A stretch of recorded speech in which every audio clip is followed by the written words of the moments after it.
You sitting on the couch, Ashy, you're watching TV and your life is passing you by. Keep procrastinating over and over. Well, maybe I'll get my skin together next year or maybe next semester. No! Do it right now! It'll work with you after work, or you can use it before work. You can do whatever you need to do to use it. Go talk to somebody right now. They have to help you. You spend all day on the phone anyhow. Why don't you go to the website that's going to help you in your future? All you got to do is pick up the phone and go to www.ashkickin.com. Why are you making it complicated? It's easy. Shop Ash Kicking online at www.ashkickin.com. 45 back to 23 men's bedroom energy. It really works. Believe me, this will be the best money you've ever spent. All natural, ancient formula for improved bedroom performance. Thank me later. Stop searching for solutions. This is it. It really works. All natural herbs and plants. Increase your potency and bedroom experience. Light the fire. Increase the desire. Life-changing. Relationship saver. From the culture of the American South, where roots hold stories, comes a natural deodorant inspired by generations of wisdom. Introducing Rootwork, the all-natural foundational Black American-based deodorant infused with the magic of High John the Conqueror root. Our unique blend enriched with this legendary root offers 24-hour protection, rooted in the power of nature. Embrace this deodorant that celebrates culture, history, and your well-being. Unlock the magic of Rootwork today. Experience the pure essence of nature. Visit rootworkstyle.com and make the switch to a healthier cultural choice. Boom. There it is. What's up, man? How y'all doing, man? I'm here. I am in here, and I'm here with you, right here with the family. How are you guys doing on this lovely evening, ladies and gentlemen? Glad to have you guys tuning in. Glad to have y'all tuning in. Welcome, everybody, to the room. Somebody said they got that citrus charm. That's what it is. Let me throw some lotion on while I'm talking to you. Throw a little cocoa butter on myself.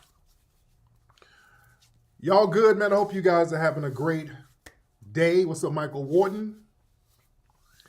Shout out to everybody for tuning in. I know some people are still watching the game right now. I know the game is still on. Is it in overtime right now? Is the game going on in overtime right now? I watched bits and pieces of the game throughout the day. I completely missed, and I really wanted to see our brother Usher's performance. I missed that. I was out and about doing stuff, and I was trying my best to see it online. I didn't see Usher yet, man. When I was out and about, I was trying to watch it online, but boy, they made sure it ain't streaming nowhere. You got to go through the Paramount app, and it's a whole bunch of stuff. But I didn't see Usher. How did Usher do, family? How did our brother Usher do? He did a good job? I want to see it. I want to see it. But we're here. So I didn't miss much. All right. I wanted to see our brother Usher. I like Usher. Usher does his thing. And I heard he did a pretty good job. I saw some still shots. Yeah, Alicia Keys looking nice and thick.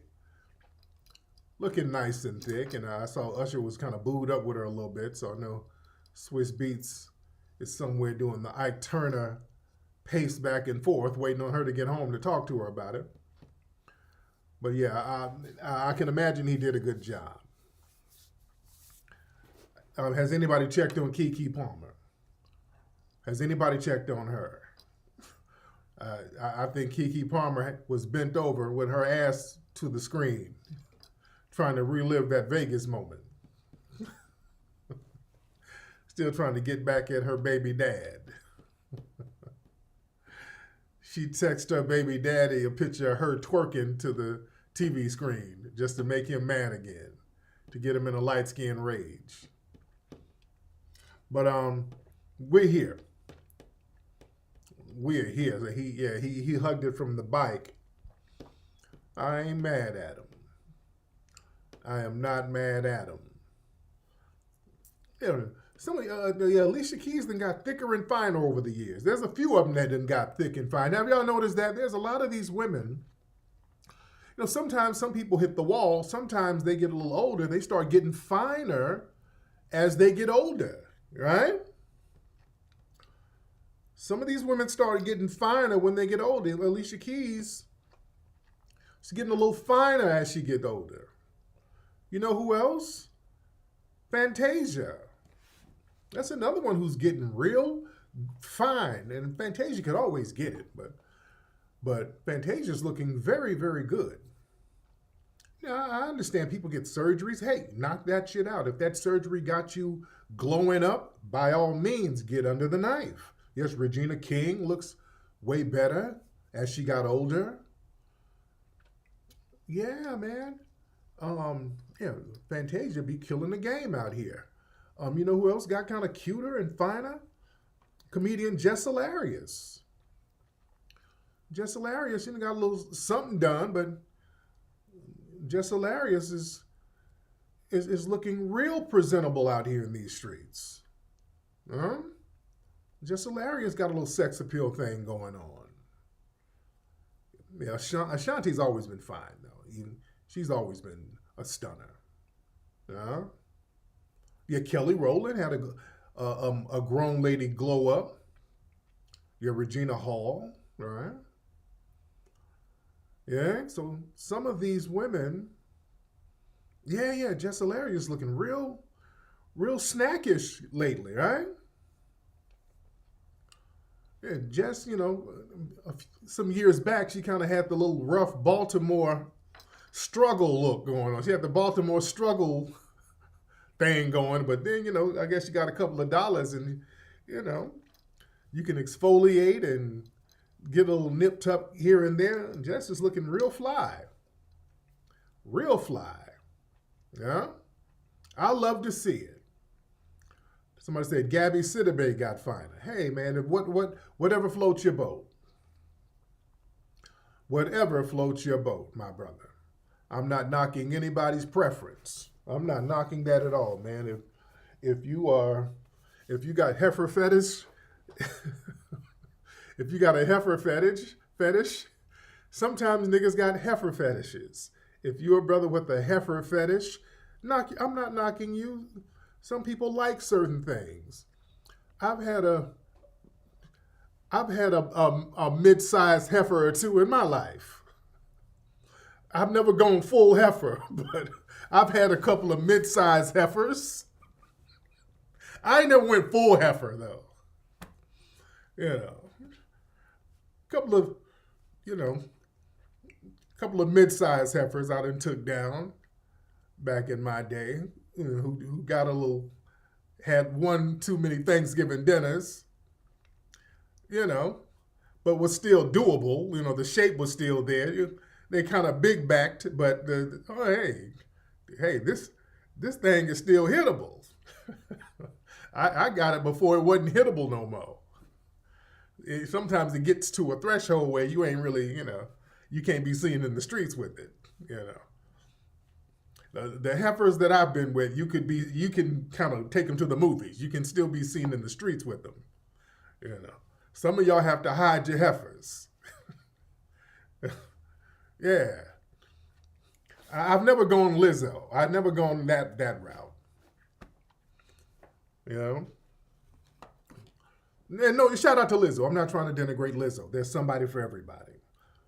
There's somebody. I'm not trying to denigrate. I don't want to seem like I'm bullying or denigrating anybody.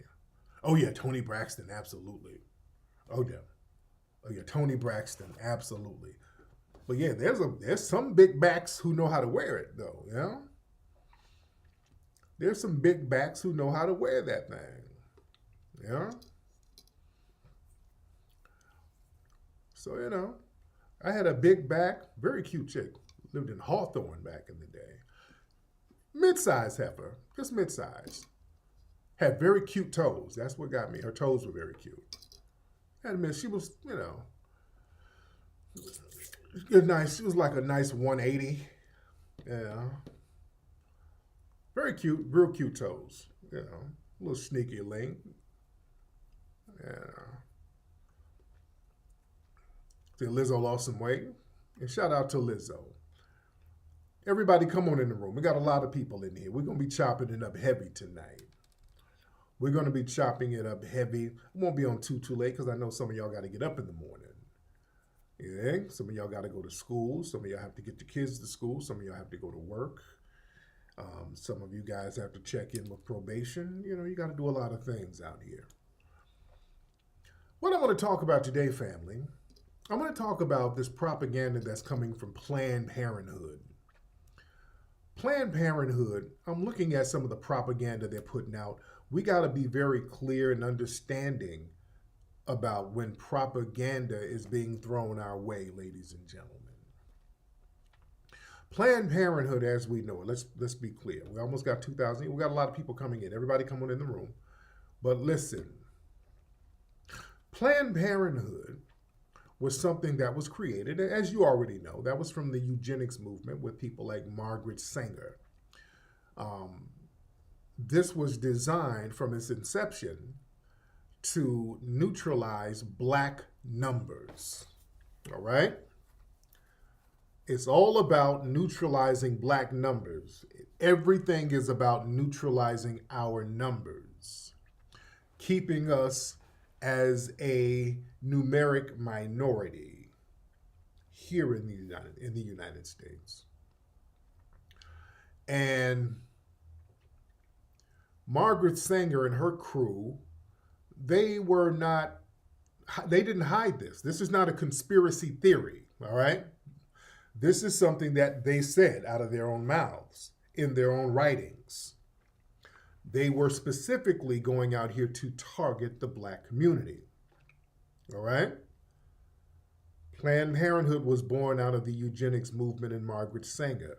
Very dangerous woman. Watch anybody who gives praise to a Margaret Sanger, because their thing was about euthanizing black women or sterilizing. Sterilizing black women and basically euthanizing black children.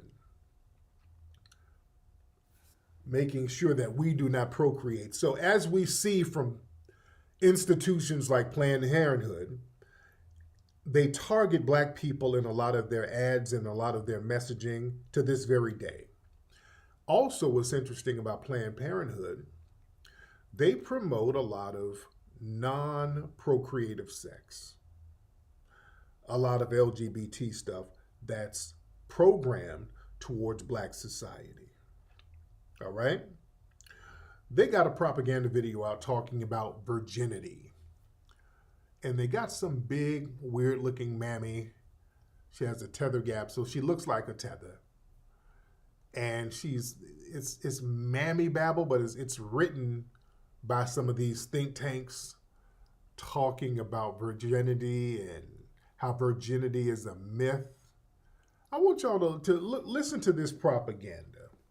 Listen to this. This is from Planned Parenthood and the white corporate think tanks and all of this stuff that's connected with Planned Parenthood. So it's talking about virginity. What is virginity? There's no such thing as virginity. Virginity is a myth. So listen to this propaganda. Listen to this. They like to promote this stuff to black folks so we can get into real strange sexual relationships. Hold on, listen to this. Hold on. Virginity. What is it? And what's the big deal about losing it? Let me cut to the chase. Virginity is a completely made-up concept. It's a term that was created simply to control and shame people, mainly women. Okay. Oh, goodness. Okay. Now, hold on one second. Now, hold on. Look at this woman's outfit. They made sure to put this woman in the most ill-fitting, weird-looking outfit that's as sexually unappealing as it can be. All right? That's one. And that's deliberate. That's very deliberate. Yeah, speaking of big backs, putting this, that Simone Sanders look, this weird white people put this outfit together. Nobody dresses like this except white people dressing Negroes and tethers who don't know how to dress. All right, so this woman has tether written all over her. But hold on. And shame people, mainly women. A virgin is someone who's never had sex, but it's not as simple as it seems. For one thing, medically, virginity isn't a real thing. In some cultures, people place a lot of importance on the hymen, a thin, fleshy tissue located at the opening of your vagina, as a marker of virginity. But the status of your hymen doesn't actually mean anything. Yeah, somebody in the chat room, she does look like Professor Clump. Yeah, she looks like the Nutty Professor, Professor Clump. That's because having penis and vagina sex is not the only way a hymen can stretch open. It can happen by putting something in your vagina like a tampon or a finger, riding a bike, or doing sports. So you can't tell if someone's had sex by the way their hymen looks or feels. Another reason the idea of virginity is complete nonsense is that sex means different things to different people. Generally speaking, society tends to define sex in a very narrow way: penetration, penis into vagina. But where does that definition leave queer people, or folks who can't or don't have penis and vagina sex, and choose to have oral, anal, or another type of sex instead? And not everyone's first sexual experience is consensual, meaning that they were forced or pressured into having sex. There is also a double standard on who carries the burden of virginity. Society puts pressure on men for not having sex at the exact same time they shame women for having it. Make it make sense. Either way, shame has no place in someone's personal decisions about sex. It's time to throw away the notion of losing your virginity. What if instead of losing something, we reframe it as gaining? Because the truth is, when we make our own decision to become sexually active, we aren't setting ourselves up to lose anything at all. We hope we are gaining things like intimacy, self-insight, pleasure, and empowerment. All of these myths around sex. Boy, so they're telling you to slut it up. And if you slut it up, just come to Planned Parenthood and get an abortion. Or if you're going to slut it up, get into some non-procreative sex. So don't worry about being a virgin and not having sex. See, look, this is propaganda. It's basically, don't worry about saving yourself for marriage or saving yourself for a decent dude. No, because there's no such thing as a virgin, black people. So slut it up. Go out here and get with another woman, get with a frog, get with a horse. Just doing. You're not losing any virginity because you don't have it anyway. So you might as well slut it up.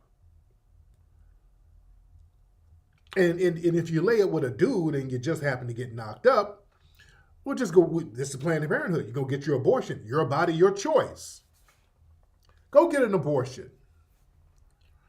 Boy, this is some wicked-ass propaganda, man. This is wicked propaganda. Let me play some more. All right. Let me play some more of this stuff. Hold on.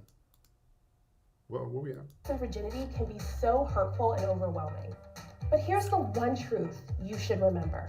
Sex is defined by one thing and one thing only: you. Maybe that's being fingered for the first time. Maybe it's having anal sex. See? Okay, this is non-procreative. Like, yeah, you get with a stud or dude, you have somebody tear your pussy out. Yeah, this is, okay. It's having your first orgasm. Maybe it's masturbating for the first time, or when you enthusiastically consent to sex. That's the beauty of your sexual journey. You're in charge, and you can figure it out on your own terms. Choosing to have sex, when, what kind, where, who with, is something that only you get to define. Whew, boy. The propaganda is real. Hey guys, don't worry about being a virgin. What if you want to have sex with bussy? Okay. These people are sick. And this stuff is always promoted to us. They're promoting this stuff to us. When you go to the Planned Parenthood social media, you go to their social media, family. You go to Planned Parenthood. Hold on. Look at their social media. There's a bunch of black people on there. It's them. This is their Twitter. And you look at their Twitter. All of this stuff is catered to us. Let me go to it here. Hold on. Let me do it on this side. All right. So when you go to their Twitter, they got, Professor Clump, and they got another black woman, somebody's black hand. Affordable coverage is a click away. All these black people, another black hand. If you need an abortion, go to abortionfinder.com. Everyone has a right to get the health care they need. What we do today matters. They got two big back studs up there. Man, trans people belong. Everything is black people, trans, LGBT, women on women, the transgender flag. Yeah.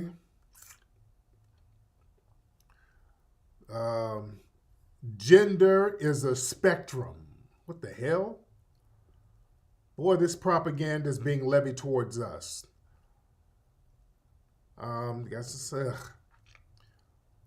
So all of this propaganda towards black folks. And let me show y'all how real insidious it gets. Oh, they got Beyonce up here. Pride, love, identity, abortion access for all. Pride, abortion, LGBT pride. Black folks, look at it. 90% of the people on here, or the imaging, is black. And another thing, they got the big backs up here. And look, they got this, black doulas are essential. So it looks like a stud here. So look, in rape culture. See, that's that white feminism where all sex is considered rape. You dig? So this is massive propaganda. And we have to understand when this propaganda is being thrown at us. Did the Chiefs win the game? Shout out to the Chiefs. Shout out to the Kansas City Chiefs. Shout out to them. Shout out to the Kansas City Chiefs. Now, look, let me show y'all something else that's very insidious by these Planned Parenthood people. They went to a black school and tried to pass out Planned Parenthood propaganda and pamphlets to black kids, and the black administrators shut it down. Shout out to them. Shout out to the black teachers and administrators at this school who shut that down. Look at this. I want y'all to see this, family. They went to a black school, some white people went to a black school with some of this abortion propaganda. And shout out to D. Tubman. This was D. Tubman reposted this. Shout out to Sister D. All right. Now look at this, family. Hold on. Take no pamphlet. Give me that. Give me that. They're allowed to take our information. I'm not talking to you. Don't talk to me. All right? They're allowed to take our information. Don't you take nothing. Don't you man or nothing. All right, you see a white woman is trying to give this black girl, these are school kids, and they're giving abortion pamphlets out to black school kids. This is how we got to watch these people, man. You take nothing, don't you handle nothing. We're allowed to give them information. You better not, I'm gonna tell you what, you better not get not near one of these kids a parent. They kids. Give them one. Give them one. Give them one. Dawson, this ain't y'all up Get on the bus. Don't get on the bus at all. Take no. There it is. We need more of that, family. We need more of that. Black folks who are adults stepping in and saying, hey, no, we're not doing that. Get that out of here. They're going to a school handing these kids abortion pamphlets. Yeah? They're trying to promote non-procreative sex to us. That's why they target us with this stuff. And this is because their numbers are dwindling horribly. And our numbers have risen. If y'all listen to my Twitter spaces, we get a lot of the usual suspects calling up, and I get on their cases about them birth rates dwindling, and they get real pissed off about that. They're very hypersensitive about that. They're very hypersensitive about them numbers. That's why, again, family, this immigration thing, they're letting the floodgates open. This is why there's a desperate move to flood the country with these immigrant groups. They're doing this for the sole purpose of undergirding our numbers, to undercut our numbers, to offset it. They're trying to offset our numbers. So they're letting over all these people, they're flooding the zone, and they're going to be brought in to whiteness. Don't let people fool you into thinking that these are people of color and they have some kind of camaraderie with us. They do not. I have to keep drilling this message home to the family. We got to understand propaganda. We got to understand propaganda. And we better understand how to become codified so we can learn how to consolidate power, ladies and gentlemen, and get codified, because these people get codified with each other.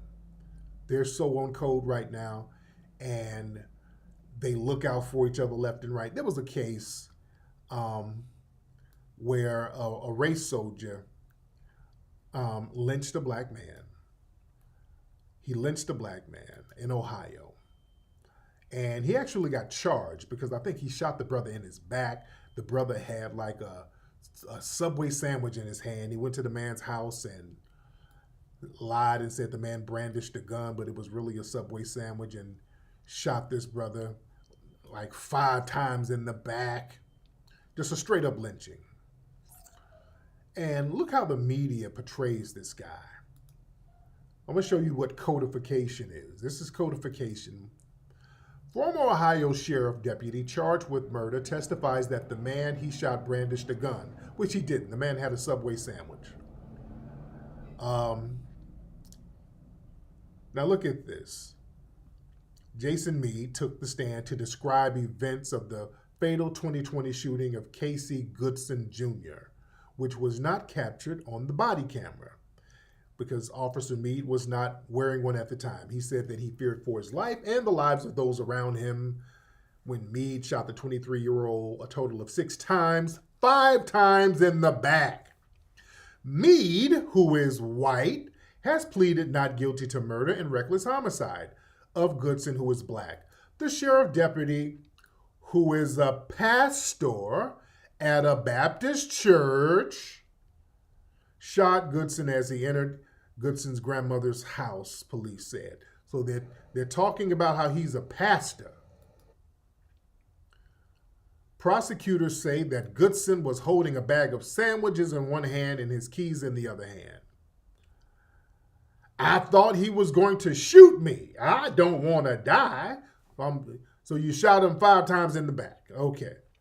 On the stand, Meade also addressed previous statements about law enforcement work made at a Christian men's conference in his role as a pastor. They keep talking about how he's a pastor. Look at how the white media putting the cape on for him.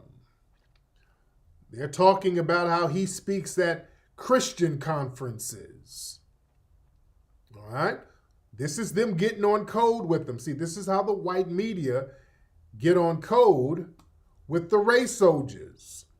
Yeah, he shot a black man 5 times in the back, but you know he's a youth pastor too now. And he speaks at Christian conferences. So he can't be that bad. He's doing the Lord's work.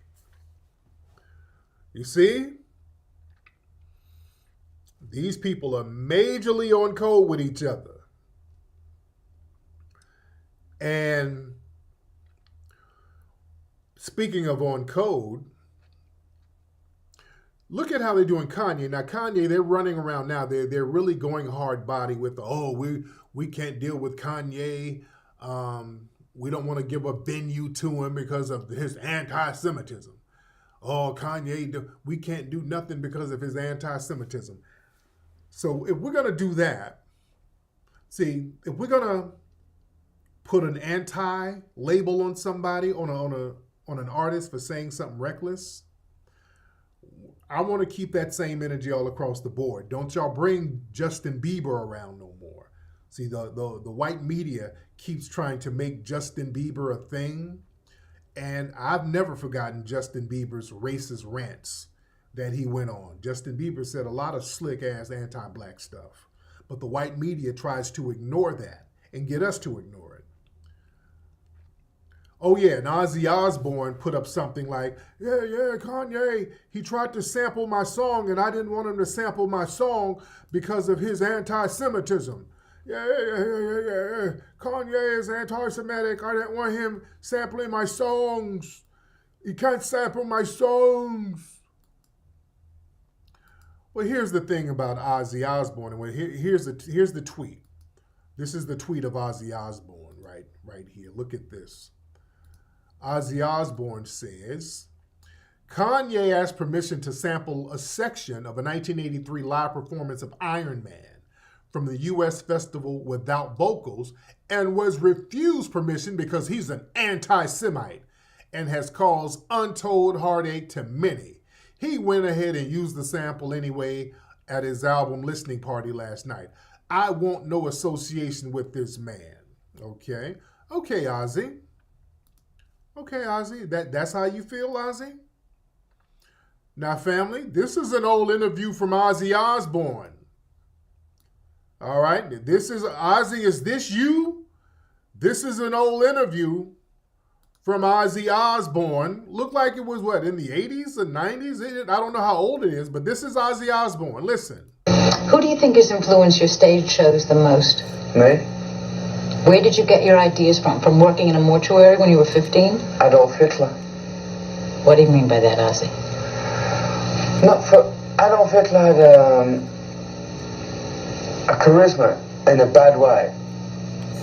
And I kind of admired him. He was a freak, he was a lunatic. But he had something about him, you know. I know it was all bad what he did. It was terrible what that guy did. He killed all these people and whatever. But it was like, he had something about him, you know. And I admired him, not for what he was. Who do you think has influenced? Well, damn. What that sound like, Ozzy? Do people want to be associated with that? Sound like you got the complexion for the protection, Ozzy. How was that any worse than what Kanye said? Huh? How was that any worse than what Kanye said?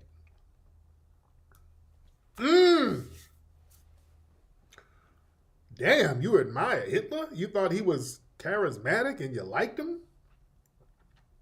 Yeah, don't let these people try to be slick and then throw the black person under the bus and you're talking the same way and worse. Yeah, they gave you a whole TV show. Yeah, so we're not going to play that game. You know? So they give Ozzy venues. You see? They give Ozzy Osbourne a lot of venues. See, this is why, family, when the suspected white supremacists call up to our lives, start talking about, well, the problem isn't white supremacy, it's the Jewish supremacy. I never buy into it, because the white supremacists who are Anglo and Christian are no different from the Jewish white supremacists, the Buddhist white supremacists. I don't care what their religious or ethnic background is. If they're classified as white and able to practice white supremacy and are suspected of being white supremacists, there's a distinction without a difference. We don't make distinctions between these folks if you practice anti-black racism. Because you have people who are Jewish who have joined white supremacist groups. Y'all often hear me talk about people like Dan Burrows and Frank Collins. And these were Jewish people who were part of card-carrying white supremacist groups. There's a lot of these people out here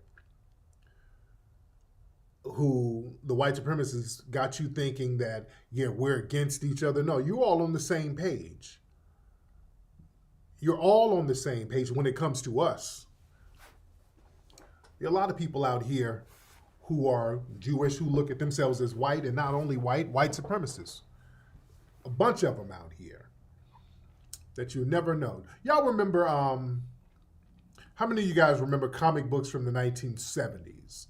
How many of y'all old enough to remember these comic books from the 1970s? Y'all remember, if you're old enough to remember, you grew up in the 70s and 80s, there would be comic books, and in the back of the comic books, they would have advertisements for X-ray specs and seahorses. Y'all remember those?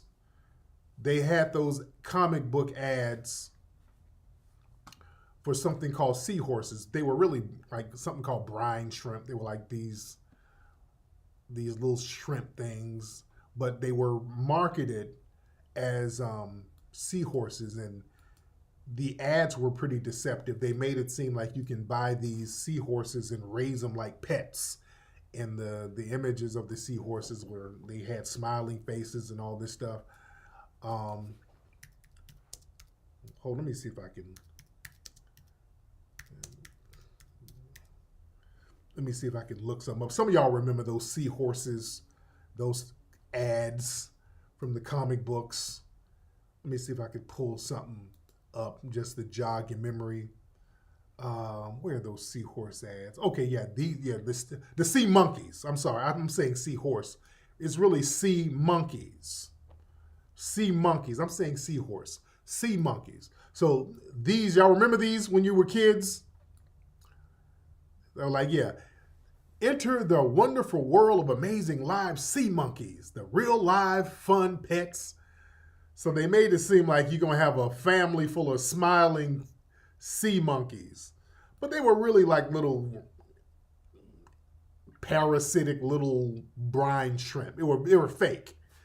They lived for about a day or two, like some little fake bullshit. So the guy who created this was a guy who created that, the sea monkeys, and the X-ray specs. Remember they had something called X-ray specs? You can see your bones, but it was like an optical illusion.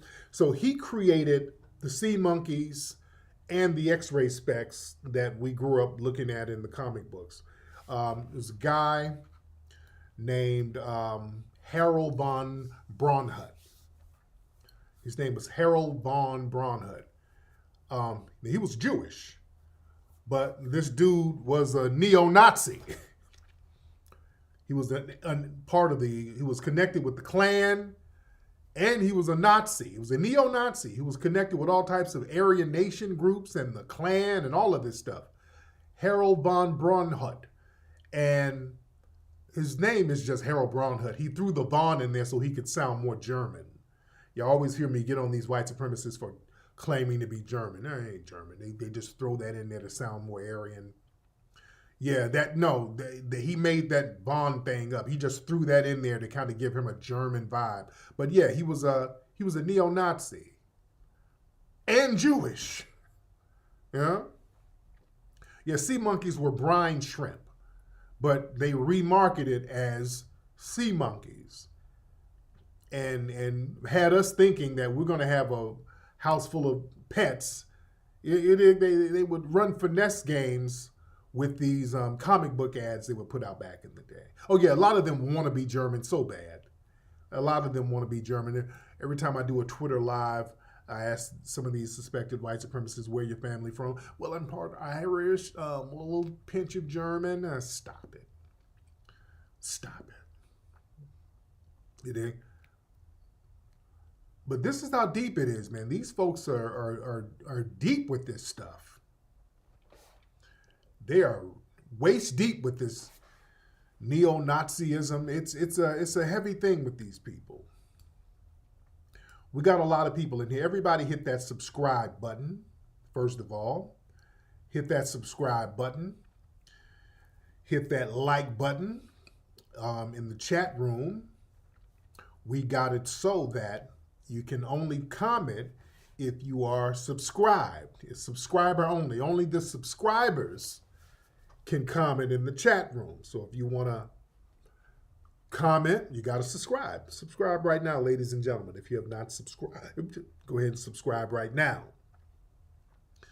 And also share. Since the game is over, everybody share the broadcast right now. Everybody give this a nice share, ladies and gentlemen. And speaking of white supremacists, guys, these people, because their numbers are dwindling globally, not just here, their numbers are dwindling globally. Shout out to Miss Bernard. I'm pleased to have you here with me, beloved. But not only are the numbers dwindling here, but the numbers are dwindling globally. So because the numbers are getting lower, they got to push the propaganda to us heavier. Also, they got to be a little more open with stuff. You got people, some of these mercenary organizations that's being open about recolonizing certain areas now. Eric Prince from Blackwater, he did an interview. I say interview, it's basically a propaganda piece with one of these fake journalism outlets. And I want y'all to hear this guy talk about the need to recolonize Africa. Listen, they're being open about things. Listen to this. Hold on, man. I want y'all to listen to this. These people, they're not even hiding stuff no more. They're saying the quiet part out loud right now. Now, this is Eric Prince. He owns the largest private military in the world. Blackwater, or Academy. They call it Academy now. All right? So, you know, the U.S. government sends these guys in to do a lot of dirty work so the administrative backlash won't hit the U.S. government. But listen to this guy here talking about recolonizing. Hold on.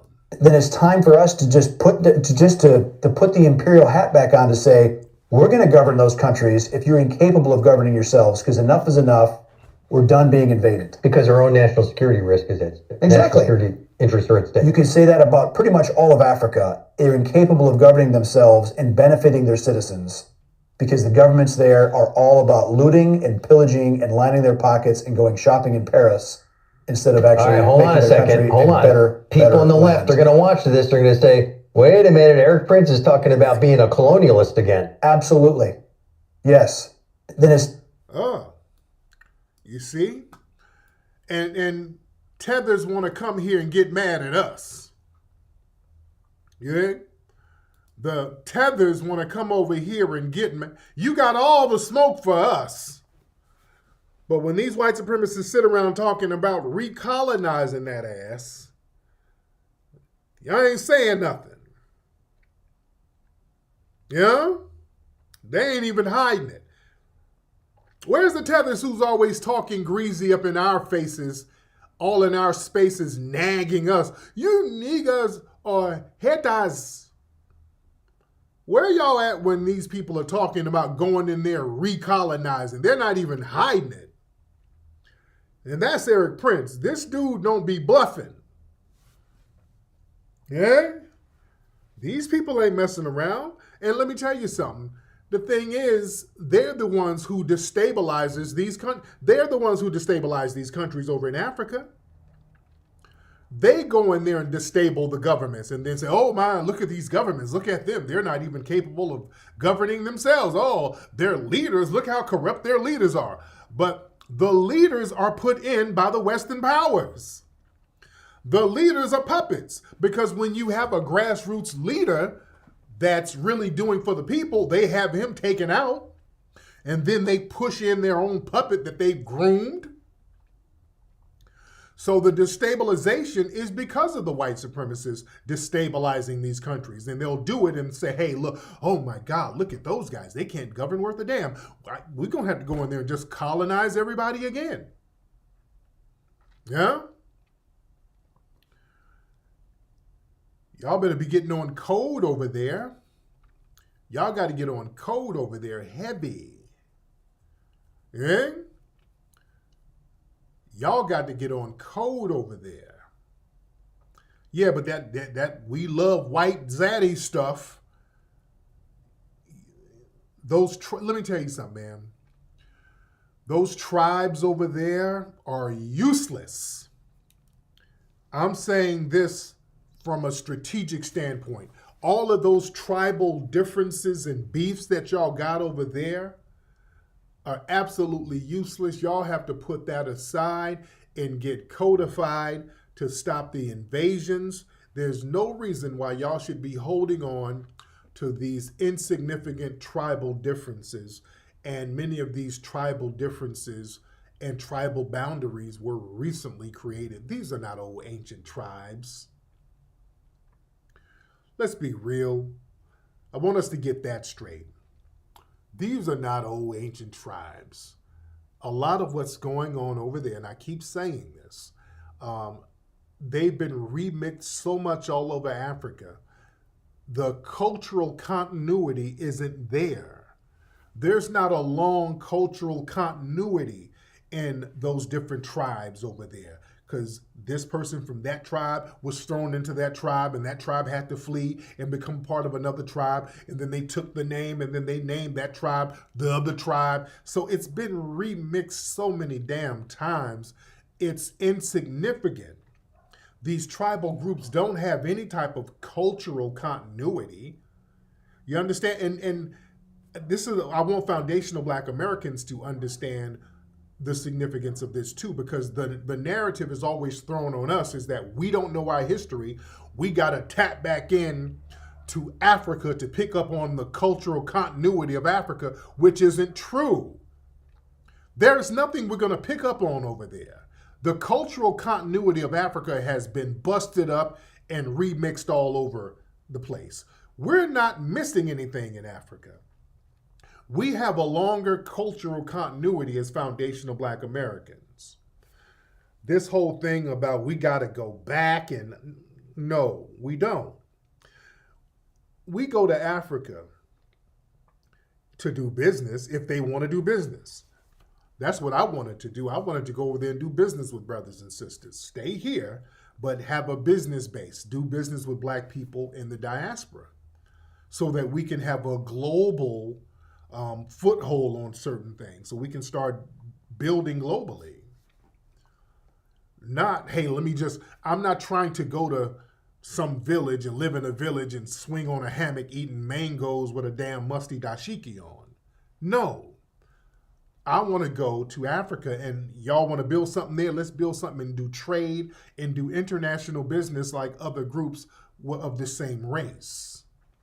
But the thing is, those tribal beefs are too damn heavy, and they don't want to get rid of them damn tribal beefs. But yeah, we're not missing anything. I want people to stop trying to shame us. There was a thread on, whose thread? This was on Instagram, and it was a sister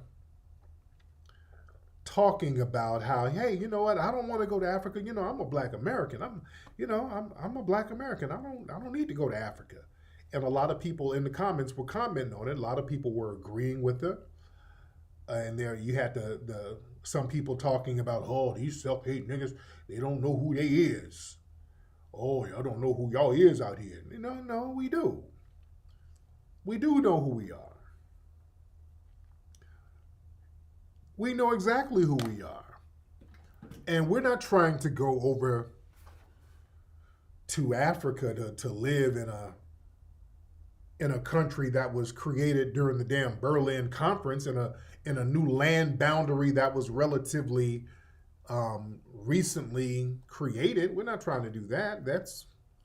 We're already dealing with white supremacy here. Yeah. I'm not saying this to denigrate our African brothers and sisters. I'm really not.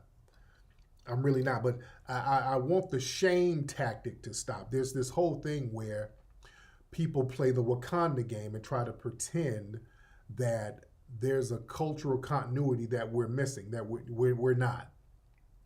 We're not missing any cultural continuity because Africa has been remixed so many times through the Arab invasions, through the Portuguese colonization, the British colonization, French. It's been remixed.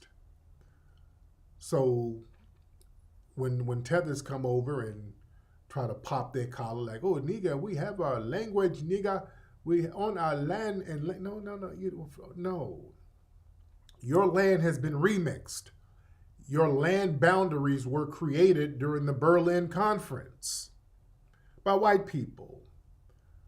You understand? And they gave you pseudo-independence that you really don't have because they still control the trade and the economy over there. So they still control it. You understand? See, we got to call this stuff out. And even the language. Let's be real about the languages over there. Many of those languages,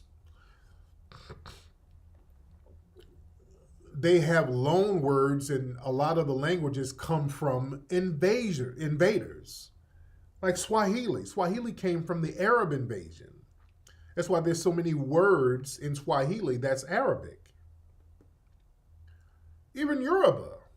There's a lot of Arabic words and English words, and words that came out of English. So there were a lot of loan words from other colonizers.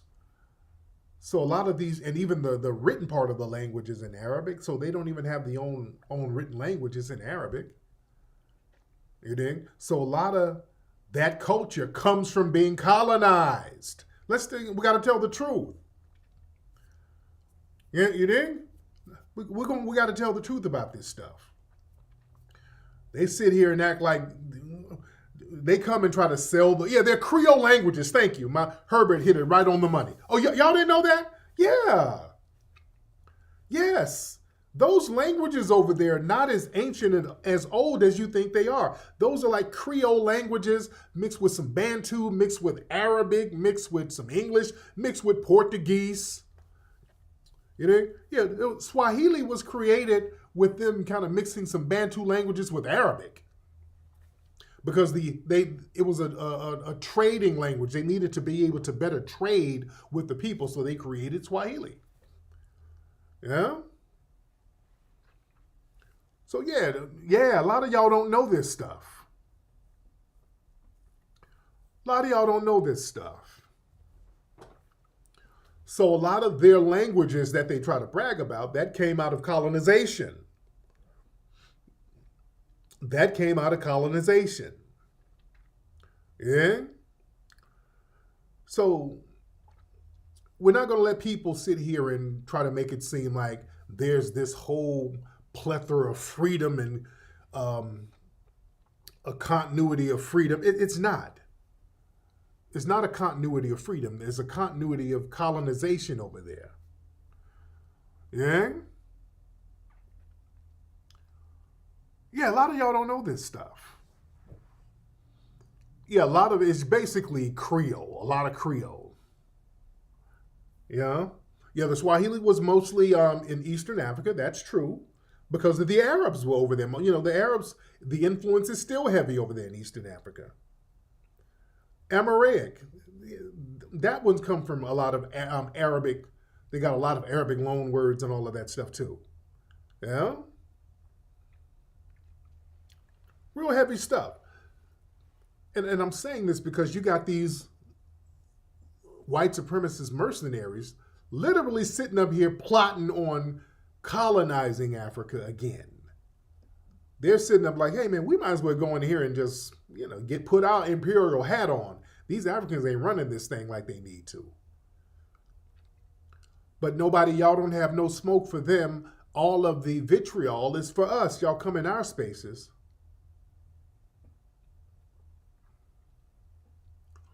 All of the vitriol comes from us, to us. All of the vitriol comes to us. And you know what's interesting? Y'all remember the case of the dude, Christian Obenselli, the Nigerian dude whose white OnlyFans girlfriend offed him by stabbing him up. I saw an interview of her parents. There was an interview with her parents. And her parents knew she was calling him the N-word. I want y'all to hear this. The parents knew that she was using racial epithets towards this dude. All right, listen to this. I want y'all to hear this. All right, hold on one second. Let me put it on this way. This is better. All right, let me shorten the screen here. And shout out to everybody who saved the broadcast tonight, who's saving this and sharing this. Hold on, let me shorten it up a little bit more. All right, remember him? And remember, him and his family were all on social media calling us foundational Black Americans. This was for years before the brother died. And I hate that he died. I don't wish that on nobody. But him and his family, they were online calling us all types of Akadas and we ghetto Black Americans and Akada this and Akada that. Remember? We were all types of Akadas. But I want y'all to listen to the parents of the woman who offed this dude. Hold on. Christian Obumseli's killing was the last straw in a relationship laced with anger, brutality, and unrelenting violence. Now add race to the mix. Prosecutors want to introduce evidence of Courtney calling Christian a racial epithet. My bad, I forgot to tell you that. That doesn't make you the acting comer. Yes, thank you. Thank you. She told me why she called him that. Because she wanted him to leave, and she said no self-respecting Black man would stick around after being called that name. So she thought that was a way to get him to leave. Obviously didn't work. She liked him partly because he was Black. I believe if Courtney were Black or if Christian were white, we would not be here. Now that's heavy. She said she wanted him to leave, and she kept calling him the N-word because she believed no self-respecting Black man would stick around with a woman calling him that. And the dad was like, I guess we were wrong. And he stuck around. They're making excuses for the killer white supremacist daughter. But that was true. That was true. No self-respecting Black man would stick around. That's the level of disrespect. If you sit up and allow that to happen, she's like, well, I can off this dude. I can straight up off this dude. And that's exactly what she did. He's up here yelling, thank you, thank you. Because see, in his mind, let me tell you something. In his mind, he's thinking, okay, you're just saying that because you think I'm like them. Yeah, you're saying that because you think I'm like them. I'm not a nigger. I'm African. They're the niggers, so you're saying that just being facetious. No, she's directing that at you, and she treated you like one, and then, ended up offing him. Yeah, victim blaming. All right?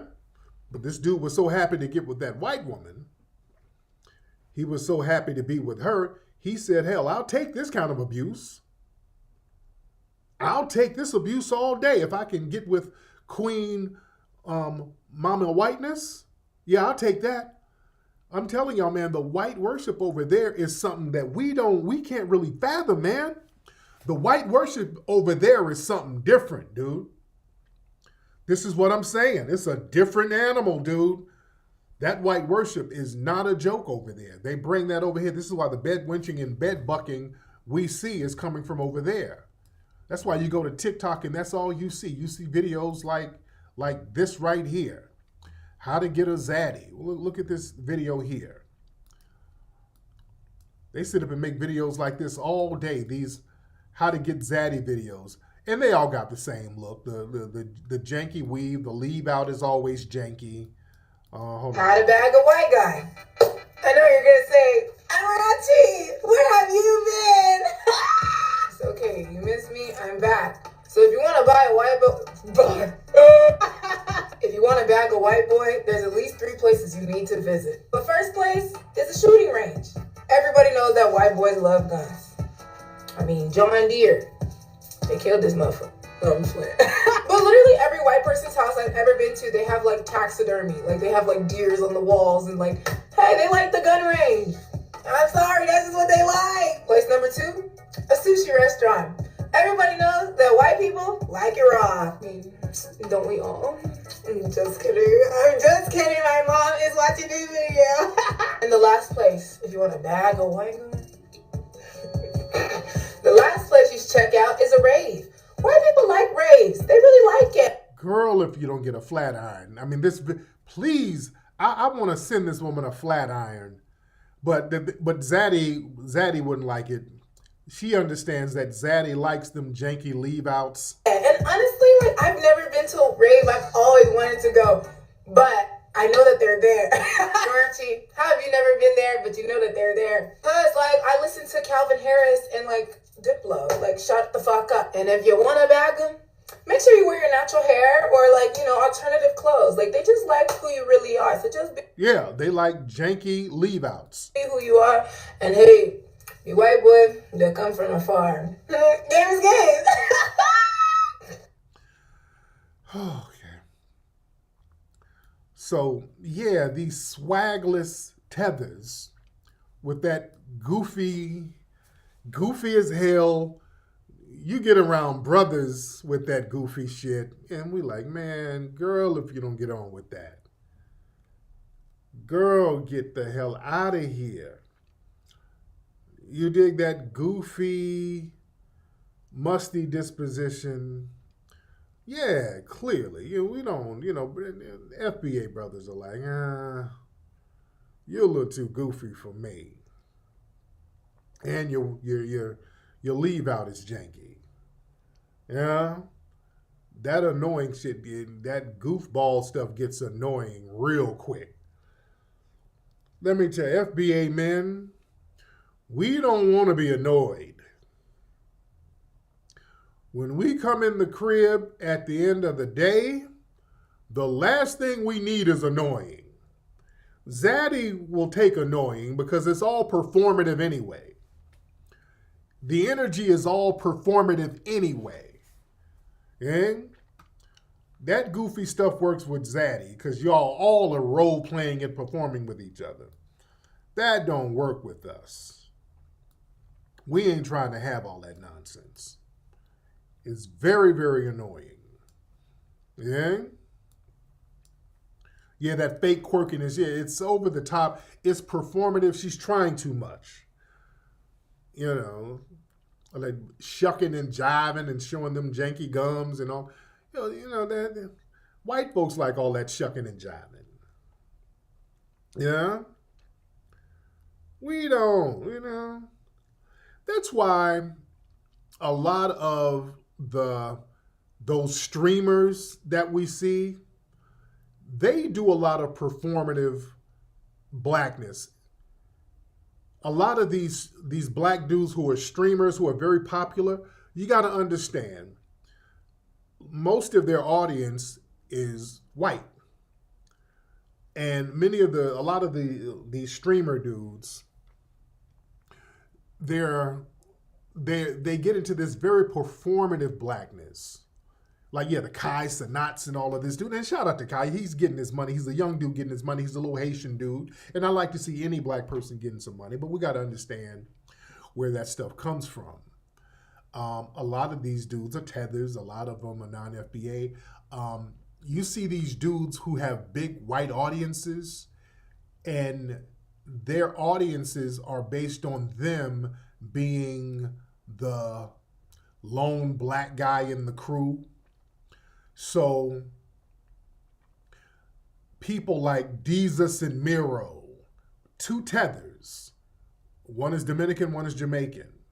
Their audience is primarily white, and I've never found them funny or interesting. Notice these guys have big white audiences, but they're not really that funny. They're not really funny. They don't say or do anything necessarily funny. Their whole persona is being kind of weird and also getting into a lot of the yo talk. Now, Funny Marco is funny. Where's Funny Marco from? Yeah, I Show Speed. I don't know if he's a tether or not, but he's kind of a weird kid who's basically a nerd who does a lot of quirky stuff that white people are like, oh, this guy is crazy. But to black people, it ain't funny. We're looking like, what is this? This ain't funny. Yeah, they're like the token black guys. And notice when they talk, it's a lot of forced FBA slang. Yo, my nigga, yeah. Yo, man. Damn on that. Yo, fuck all that, my nigga. Yeah, my nigga. Yeah. Jesus and Miro does all that. Yeah. Suck my, yeah. It's real over the top, and it's corny and dry.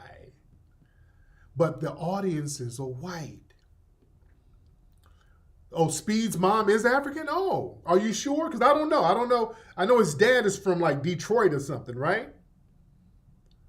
I know the I Show Speed guy, he has a big white audience. I know his dad is from Detroit. Now his mom, I don't know about his mom. It's possible she could be African. But yeah, Kai Cenat, yeah, he's Trinidadian. Yeah. Yeah, but and he's from Ohio and his dad is Moise. Oh, hilarious.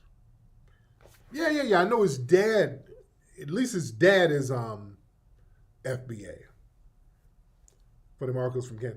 But yeah, these dudes, man. And there was this thing where Kai Cenat was kind of criticizing Killer Mike winning the Grammys. Killer Mike won 3 Grammys, and congratulations to our brother Killer Mike. And Kai Cenat was kind of, hey man, I don't know, man, who is this guy? I don't know this guy. And then Joe Budden started going in on Kai Cenat, and it was kind of a back and forth. And Kai was like, hey man, let us young niggas, let us live, man. We got our opinions. And the thing is, and I talked about this on one of my lives the other day, Killer Mike won because Killer Mike just put out a great body of work. He actually rapped and didn't mumble on a damn record for 20 damn minutes, which is what you have on a lot of these albums. It's basically niggas mumbling with auto-tune for 45 minutes on a record and calling it an album. And just because you're playing it on the radio all the time, that doesn't make it any more artistically thorough. Our brother Killer Mike put out a very artistically thorough and soulful album where he rapped better than everybody out there right now. That's all it is. You dig? Yeah, and yeah, I don't want these tethers trying to speak on our culture. Y'all have an African category in the Grammys now. Hey, knock yourself out. If y'all want to mumble, yeah, Big Al, if you don't stop. Killer Mike is 100% FBA. That man is deep South FBA. But yeah, Mike made a phenomenal album where he didn't mumble on it for 45 minutes. It was well thought out, well produced. It's a concept album, and it's very soulful, comes from the heart. And it's just artistically better than what's out there right now, and he deserved every single one of those Grammys. It's just that simple. Yeah? It's that simple. And it kind of came out of nowhere because it is not being played on the radio 24 hours a day. Remember, the radio, what's being programmed is white execs programming that stuff. You see? It's white execs promoting and telling you what's hot.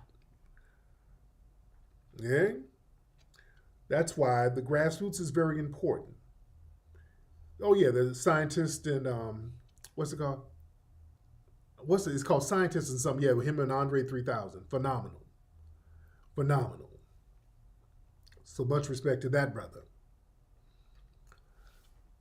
So yeah, man, talent wins. Yeah, scientists and engineers. That's the song. Yeah, he wanted Travis Scott Utopia to win. Yeah, and I said that. Look, I tweeted the minute I heard that album. I said this is gonna get Grammy nominated, hands down. I mean, literally when I heard it, damn near a year ago, I said this is gonna get Grammy nominated without a question. It's better than what's out there. And better is going to win in a lot of cases. Sometimes the propaganda just doesn't work all the time. Sometimes the little engine that could is going to climb through. That's the great thing about talent. Yeah.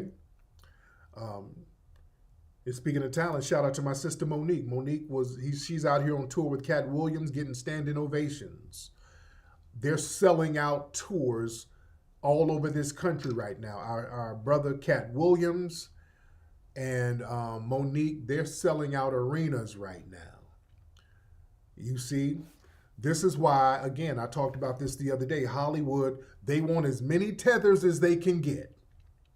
They keep trying to elevate tethers because they understand platforming us, you give us a little, we're going to run with the baton. And then you're not going to be able to control us like you want to. You dig? They sit up here and try to blacklist us and tell us we can't do this and we can't get that role, and then you demonize certain FBA artists in their media, and we can still dust ourselves off and go out here and sell out an arena. You understand what I'm saying? Monique and Cat Williams and those guys are going around the country killing the game. Killing the game. Very proud of them. Let me see if I could find that clip of our sister Monique hitting the stage out there in Connecticut, showing y'all the love she's getting. Hold on one second. Okay, here it is right here. All right, hold on one second. So this is them. This is Monique up in at the Dark Matter tour in Connecticut, and they're killing the game all over the country right now. All right, hold on one second. Look at this crowd. This female right here is from Baltimore, Maryland, by way of Baltimore, Maryland. Give it up for Monique. Let's go.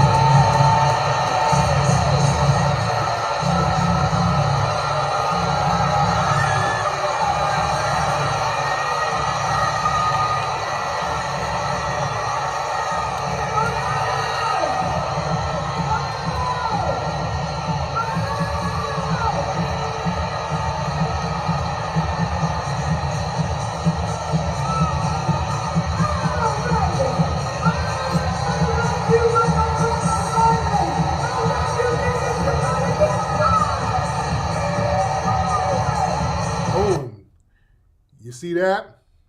That's that grassroots power right there, baby. You see, that's that grassroots power right there, ladies and gentlemen. That is that grassroots power. You dig? When cats can go out there and sell out arenas, word of mouth. Yeah, the Dark Matter Tour. I love that. The Dark Matter Tour. Shout out to Cat. He knows what it is. That Dark Matter, I love it. Boy, I know they're coming to LA and the tickets are already sold out. And this is in April or May when it's coming out here. They're coming out here to LA. The tickets are sold out months in advance, dude. They're going to have to do a second show out here, something. Yeah? But I would love to go to the Dark Matter Tour. Speaking of Dark Matter, they got, they got a form of some, I want to call it almost synthetic melanin. They got some dark matter, speaking of dark matter, that that was created by them basically studying melanin, called Vanta Black. I think that's the name of it. There's a dark matter that they done got and put some chemicals on it. Hold on, let me see if I can find something on it real quick. Just thinking the name dark matter. Yeah, it's something called Vanta Black. It's actually patented. It's a black color that's so black that it absorbs light. Have y'all heard of this? Because they've been studying melanin for a minute. And let me show y'all what Vanta Black is. It's a very, very extremely dark pigment that scientists added extra carbon to and some other chemicals. And it's so black that it can actually absorb light and make certain things invisible. And NASA has kind of, the military is using this. Yeah, Vanta Black it's old. It's been around for a minute. Yeah, it's been around. Vanta Black is a paint, but they use it for a whole bunch of shit. Yeah, it's very expensive. But they utilized it by really studying the properties of melanin. Yeah, Vanta Black has been around for a minute, but yeah, it's patented. And it can absorb light and make certain shits invisible. So I think NASA is using it. Here's something where there's a watch with the Vanta Black on it, and if you put the watch against a black backdrop, the watch looks invisible. You can only see the hands right there. That's the hands of a watch right there. You see? It absorbs so much damn light that if you put it against a black surface, you can't see. This is heavy. So,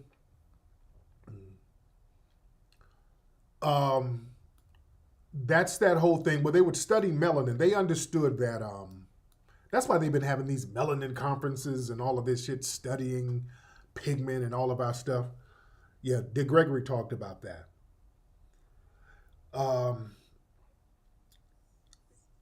They understand that, our melanin family, everything can be militarized. But us, our pigment, we absorb UV rays. We can absorb rays. That's why we don't get burnt up when we're in the sun. We absorb, our melanin absorbs the rays and then it converts it to heat. Whereas people in the dominant society, they just sit there frying. It just fries the shit out of them. Because those rays are not being absorbed. Those rays are tearing that skin up. That's why when y'all see people in the dominant society out there on the beach or whatever, they ain't got on no suntan. It's a real dry burn. It's a dry burn. Whereas when we get in the heat, even though the skin, we might get a little darker in the heat, but our melanin absorbs the UV rays and then it converts it to simple heat, and we can handle the heat. And we just sweat it out. So that's why we sweat a lot, but we don't burn up. Whereas they get in the heat, they don't really be sweating like that. They burn up before they start sweating. Oh yeah, Dr. Layla Africa, he's giving me books. I got books in here on melanin where he done broke this thing down, talking about the melanin conferences they would have all over the world. Yeah.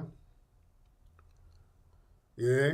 Oh yeah, the bubbles and all that shit on this. Yeah, dude. Yeah. It's heavy. Oh, it's real heavy.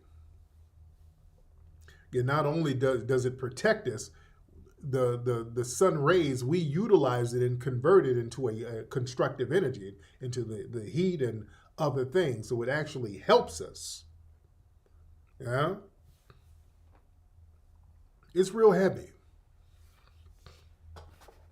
I want us to understand there's a reason why back in the day when we were children, our parents and our grandparents would say, go outside and get some sun. They understood how the sun and being outside would heal us. You understand? The sun literally heals us, family. Whereas it burns up other people. It processes through our melanin. It really heals us. You understand? It really, really does. You know, and I talk about my children. I got 3 kids. What am I saying? I got 3 boys. What am I saying? I got 3 boys. I got 5 children. I got 3 boys. My middle son stays outside. My other 2 boys, they love being in the house on the damn iPad and playing video games. They love that shit. My other 2 boys, my older and younger, they are in the house all the time on video games. My middle son loves outside, stays outside in the grass. He's always outside playing in the trees in the backyard. He literally stays outside. He comes in the house. If he gets on the iPad, he's on there for 5 minutes, then he's going back outside. Stays playing outside. Let me tell you something. My middle son, he never gets sick. Knock on wood. Boy, you can't get him sick. My other kids always coughing, sneezing. My son who stays outside, we can't get him sick. That boy don't have a cold. I've never seen him with a cold. You understand? They don't get sick. What's up, boy? I just talked him up. Yeah, we stayed outside. But yeah, out of all the kids, other kids get the sniffles, get the coughing and sore throat and all of that stuff. He don't get sick for shit. Yeah, that boy does not get sick because he stays outside. I'm telling you that being outside, that it heals you. Yeah, outside playing in the grass, running around in the grass, jumping around in the trees, and when we would do it all the time back in the day when we were kids. What's up? It's like, bring her in real quick. Yeah. Yeah. Speaking of them, they just came home. Yeah, it's 9. It's 9 o'clock. I know you. They should have been in bed. What's up, Tam? No, you. What are you saying? Oh, I know. Oh, what's up? What's up? Say hi. What's going on? I don't see nothing. Hold on. We're on here. Hold on. There you go. What's going on? What's up, bro? What y'all? I saw you were bowling real good. Let me see mirror. Let me see mirror. What's up? Yeah, don't let him over here. Let me see mirror. Hold on. Wait, don't y'all touching stuff. Get back, because I don't want y'all to mess up nothing. I got stuff set up over here. My stomach is out. Look at my big girl. She pulled her hair out. Oh Lord, my daughter, she's so tired. What do I need to do to get her to stop with his finger? She keeps she's so tired. Okay? Whoa, get back in, because y'all can see if y'all step on something, y'all gonna knock the thing out the thing. Y'all gonna knock the plug out. What do I need to do to get her with this finger out of her mouth? Never. I need to get that finger out of her mouth. All right. I hear. Take them inside. Back up, bro. You sleepy, dear? You come here. Why she smell like snacks? Because she was eating a bunch. Boy, she's tired. All right, I'll be in a minute. I'm almost done. Y'all go in the house because I want y'all kicking those cords. Say bye. Say bye. All right. I'm a boss too. You a boss too? All right, I got to take y'all bowling again. All right, y'all go in the house. Go.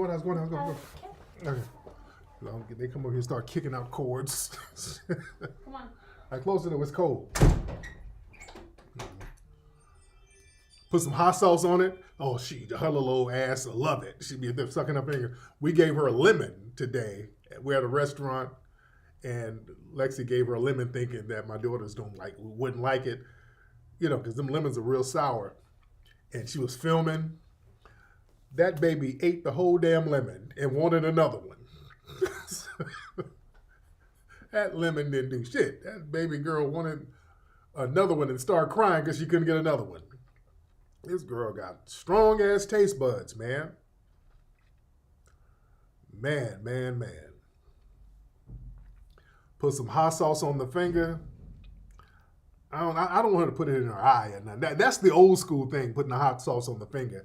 I don't want her to put it on her eye or nothing like that. Let me make sure, because they come in here, they be kicking cords out. Let me make sure they didn't kick nothing out. Mateo said he's a boss.